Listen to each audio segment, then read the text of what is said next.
आता कालपासून मी टी व्हीवर आणि याच्यावर ज्या बातम्या बघितल्या त्याच्यामध्ये ईडीचे, IBचे, NCBचे, NIAचे प्रमुख जनरल किरीट सोमय्या त्यांना आता एवढं मोठं पद मिळालेलं आहे, एवढे मोठे ते जनरल झाले या सगळ्या राष्ट्रीय एजन्सीचे की ते आता काहीही बोलायला लागलेले आहेत। आणि त्यांना मला एक प्रश्न विचारायचा आहे की तुम्ही अनेक प्रश्न उपस्थित करता आणि तुम्ही हे सांगता की महाराष्ट्राच्या जनतेला याची उत्तरं मिळाली पाहिजे। महाराष्ट्राच्या जनतेला उत्तरं मिळतील, मराठी माणसाची काळजी फार तुम्हाला नको आहे। महाआघाडीचं सरकार जे आहे ते काळजी करायला पूर्ण समर्थ आहे। तुम्ही सांगितलं की 6 कोटीचा फ्लॅट कोणाचा आहे, 30 कोटीचं कोणाला कर्ज दिलेलं आहे, केवढं जवळचं सगळं किरीट सोमय्यांना दिसतं, परंतु लांबची दूरदृष्टी जी असते ती त्यांना कमजोर झालेली आहे। ते डर्टी काय 12 डर्टी काय म्हणतात 12 डर्टी डझन हा त्यांचा एक आवडता शब्द आहे, अगदी परवडी आहे त्यांच्या शब्दाची, डर्टी डझन। त्यांना मला विचारायचं आहे, तुम्हाला डर्टी डझन दिसतात पण या संपूर्ण देशाला जो 4 स्क्वेअर कोण आहे, हा 4 स्क्वेअर, मला त्यांना प्रश्न विचारायचा आहे। ते जेव्हा जेव्हा आम्हाला प्रश्न विचारतात तेव्हा त्यांना मला प्रश्न विचारायचा आहे की हे 4 स्क्वेअर कोण आहे? हा अब्जावधीचा देश ज्याला स्वातंत्र्य मिळवून या देशामधली सर्व मालमत्ता, रेल्वे असेल, एअरपोर्ट्स असेल, LIC असेल आणि MTNL असेल, ह्या सगळ्या अब्जावधीच्या प्रॉपर्टीज या 4 स्क्वेअरने विकून टाकलेल्या आहेत।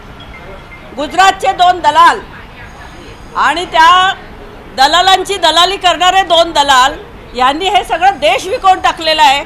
ते किरीट सोमय्यांना दिसत नाही?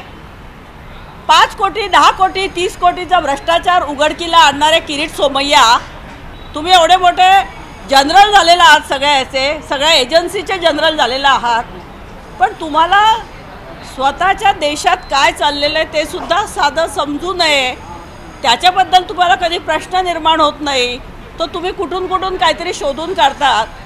नवाब मलिकांचे जे प्रश्न विचारले होते,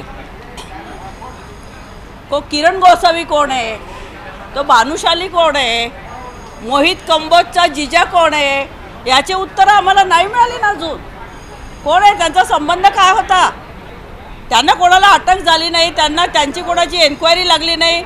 वानखेडे जे होते त्यांना दारूच्या दुकानाचा परवाना होता, फक्त परवाना रद्द केला, पुढे त्यांना अजून नोकरीतनं बडतर्फ का केलेलं नाही?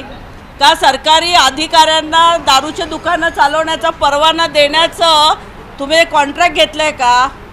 म्हणजे महाराष्ट्राच्या जनतेला ह्या प्रश्नांची उत्तरं अजून मिळालेली नाही आहेत। तेव्हा हा देश ज्यांनी विकला, रेल्वे विकली, एअरपोर्ट्स विकले आणि जे काय प्रकार केले, अदानी, अंबानी अशा लोकांना हा देश विकला, त्याचं उत्तर देशवासियांना अजून मिळालेलं नाही आहे।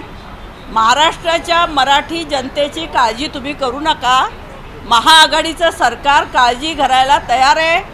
मला खूप मजा वाटते, फडणवीसांची मजा वाटते, चंद्रकांत पाटलांची वाटते, राम कदम जे लोकांच्या मुली पळवून आणा, कुठली मुलगी आवडली असे दही अंडीच्या दिवशी सांगणारे राम कदम मोठे मोठे प्रश्न विचारतात आम्हाला। हे ह्यांना सगळ्यांना झालंय काय? आणि ह्यांच्या प्रश्नाची उत्तरं आम्ही देण्यापेक्षा आम्हाला देश आधी आमचा देश कोणाला विकला तुम्ही? सेंट्रल विस्टा जो आणलेला आहे तिथे प्राईम मिनिस्टरांचा 15 एकरामध्ये बंगला बांधलेला जातोय, 30,000 कोटीचा खर्च होतोय, त्याच्यावर हे बोलत नाही। कुठेतरी 5 कोटीचा फ्लॅट घेतला, कुठेतरी 30 कोटीचा फ्लॅट घेतला, कुठेतरी 30 कोटीचं कर्ज घेतलं, ह्याच्यावरती तुम्ही बोलताय, पण एवढी मोठी प्रॉपर्टी विकली झाली, देश विकला गेला, त्याच्याबद्दल काही नाही। कारण 4 आण्याची गोष्ट 8 आण्याला विकायची अशी दलाली करणाऱ्या लोकांच्या ताब्यात जर देश दिला तर अख्खा देश विकून टाकतात आणि त्याच्यावर कोणी काही बोलत नाही। म्हणून किरीट सोमय्याजी, आम्हाला देशवासियांना, मराठी जनतेलाचं उत्तर पाहिजेच आहेत, परंतु भारतातल्या प्रत्येक देशवासियाला याचं उत्तर पाहिलं पाहिजे की अदानी अंबानींना आमचा देश तुम्ही का विकला? याचं उत्तर आहे का तुमच्याकडे? पहिल्यांदा हे उत्तर द्या आणि मग आम्हाला प्रश्न विचारा. आमच्या महाआघाडीमध्ये कोणावरती तुम्ही जे भ्रष्टाचाराचे आरोप करतायत ते काय आहेत? आम्हाला कोणालाही गैरव्यवहार मागे टाकायचा नाही, कोणाला पाठीशी घालायचं नाही. काय असेल ते कोर्ट आहेत, त्याचे सल्ले, त्याचे निर्णय आम्ही मान्य करू. परंतु तुमच्याकडे ईडी सारखी एक यंत्रणा आहे, तुमच्याकडे अनेक केंद्रीय यंत्रणा आहेत, त्याचा उघड त्रास तुम्ही देणार आणि आम्हाला विचारणार, तर हे आम्ही खपवून घेणार नाही. आणि महाआघाडीचं सरकार अधिकाधिक भक्कम होत जाणार आहे, कारण तुम्ही असे फुसके आरोप करतायत ज्याच्यामध्ये काही दम नाही. धन्यवाद. हिंदी में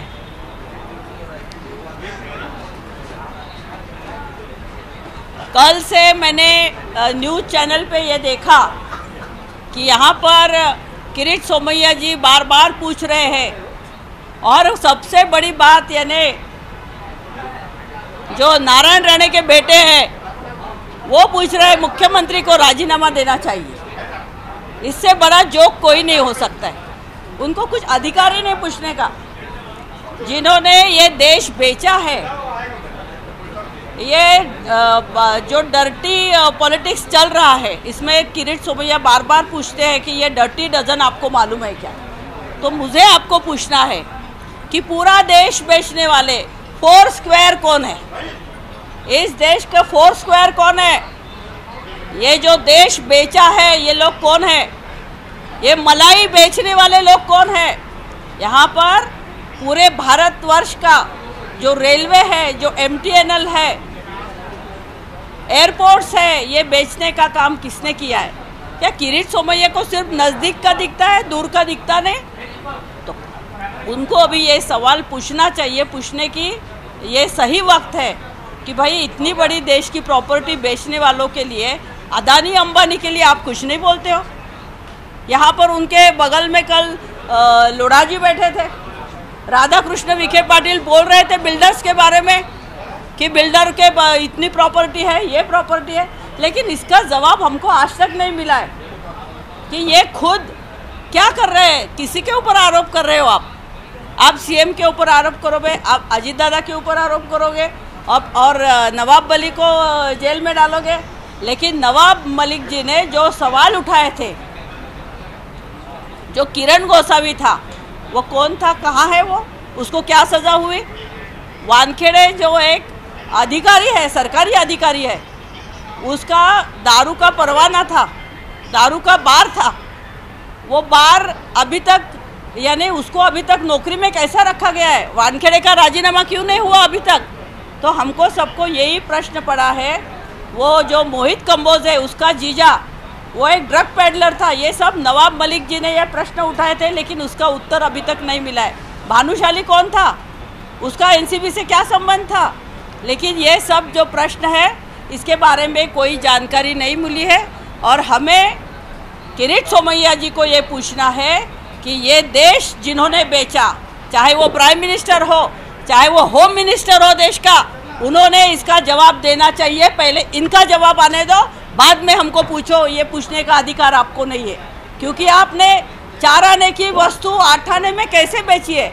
1 रुपये का माल 5 रुपये में कैसा बेचने का? ऐसे दलालों के हाथ में ये सत्ता दी है, और उसके मामले में ये लोग कुछ भी कर रहे हैं. लेकिन हम सब लोगों को ये मालूम है कि किस तरह से इस देश की प्रॉपर्टी बेची जा रही है, और इसके बारे में कोई कुछ नहीं बताता.